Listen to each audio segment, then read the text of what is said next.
मैंने एक बार कहा था कि हमारे आपसी किसी भी विवाद या लड़ाई से महाराष्ट्र बड़ा है। मुंबई का मेयर मराठी ही होगा और वो हमारे दल से होगा।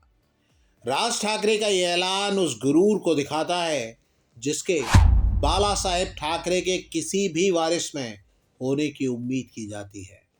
उनका बयान उन समर्थकों और वोटरों को दिलासा देने की कोशिश भी लगता है जिन्हें एमएनएस यानी महाराष्ट्र नवनिर्माण सेना के झंडे तले उन्होंने बरसों तक शिवसेना से मुकाबला करने के लिए सड़कों पर उतारा था। शिवसेना छोड़ने के करीब 20 साल बाद राज ठाकरे बीएमसी यानी बृहन मुंबई नगर निगम का चुनाव उद्धव ठाकरे की शिवसेना के साथ लड़ने का ऐलान कर रहे हैं।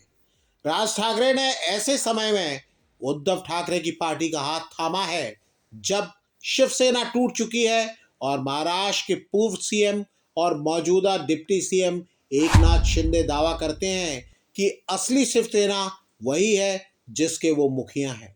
चुनाव आयोग भी उनकी बात को ठीक ठहरा चुका है। राज ठाकरे के रिश्ते एकनाथ शिंदे से भी ठीक बताए जाते हैं, लेकिन उन्होंने चचेरे भाई उद्धव ठाकरे को चुना है। लेकिन सवाल बाकी, एकनाथ शिंदे के साथ शिवसेना की जो ताकत गई है, क्या राज ठाकरे की आधी घर वापसी से उसकी भरपाई हो पाएगी? जब ये सवाल पूछा जाएगा मुंबई किसकी, तो क्या मुंबई से ये जवाब आएगा राज और उद्धव ठाकरे की? इस सवाल का जवाब आगे मिलेगा। अभी ये जान लीजिए, गठबंधन का जब ऐलान हुआ तब उद्धव ठाकरे ने क्या कहा।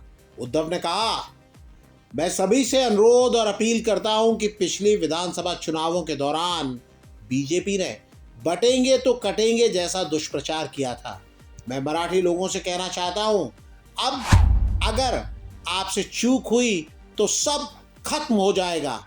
अब अगर हम बटे तो पूरी तरह मिट जाएंगे, इसलिए न टूटें न बटें, मराठी अस्मिता को न छोड़ें।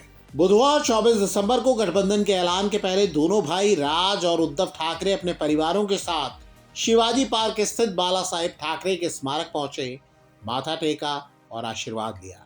महाराष्ट्र के 29 नगर निगमों में 15 जनवरी को वोटिंग होगी, 16 जनवरी को नतीजे आएंगे। इनमें देश का सबसे अमीर नगर निगम बीएमसी शामिल है। अब सवाल यह भी है कि दोनों भाई साथ क्यों आए हैं। जानकारों का मानना है कि इस गठबंधन के पीछे 4 बड़ी वजह हैं। शिवसेना और एमएनएस के अलग लड़ने से मराठी वोट बढ़ जाता था, जिसका फायदा बीजेपी को मिलता था।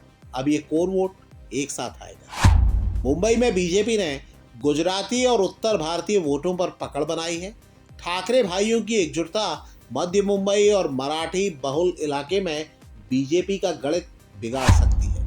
एकनाथ शिंदे अपनी पार्टी को असली शिवसेना कहते हैं, लेकिन ठाकरे ब्रदर्स का साथ आना शिंदे गुट की ताकत की परख करेगा।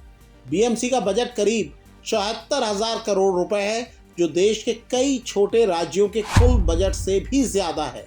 ये उद्धव ठाकरे के लिए अपनी खोई हुई जमीन वापस पाने का आखिरी मौका माना जा रहा है। सवाल यह भी है कि राज और उद्धव ठाकरे को साथ लाने वाले चंदू मामा कौन है।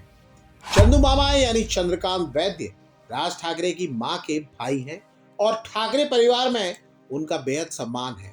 रश्मि ठाकरे और उद्धव की राज ठाकरे से मुलाकातों के पीछे की असली कड़ी चंदू मामा ही थे।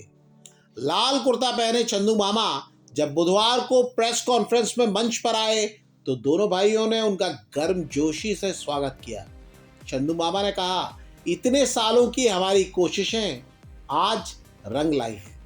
इस गठबंधन का असर अभी परखा जाना है, लेकिन महाराष्ट्र के मुख्यमंत्री देवेंद्र फडणवीस ने कसौटी पर कसे जाने के पहले ही इस गठजोड़ को खारिज कर दिया। फडणवीस बोले, ऐसा माहौल बनाया जा रहा है जैसे रूस और यूक्रेन एक साथ आ गए हों और जेलेंस्की पुतिन बात कर रहे हों। फडणवीस का दावा है कि यह गठबंधन विचारधारा का नहीं, बल्कि अस्तित्व बचाने की मजबूरी है। उन्होंने कहा कि जिन पार्टियों ने अपनी पहचान ही खो दी है, जनता अब उन पर भरोसा नहीं करेगी। वहीं दूसरी तरफ कांग्रेस का रुख भी विपक्ष को हैरान कर रहा है। उद्धव ठाकरे ने कहा कि जब कांग्रेस ने अलग रास्ता चुन ही लिया है तो अब पूछने को क्या बचा है। शिवसेना यूबीटी नेता संजय राउत कहते हैं कि ये गठबंधन बीजेपी को सबक सिखाने और मुंबई की लूट रोकने के लिए हुआ है, लेकिन असली परीक्षा 15 जनवरी को होगी। 2017 के बीएमसी चुनाव में बीजेपी और शिवसेना में कड़ी टक्कर हुई थी। उस वक्त एमएनएस ने सीट तो सिर्फ 7 जीती थी, लेकिन वो गेम चेंजर साबित हुई थी। अब आपको क्या लगता है, राज और उद्धव ठाकरे का साथ आना क्या टर्निंग पॉइंट साबित होगा? आपको क्या लगता है, आज की तारीख में मुंबई किसकी? कमेंट करके जवाब दीजिएगा जरूर।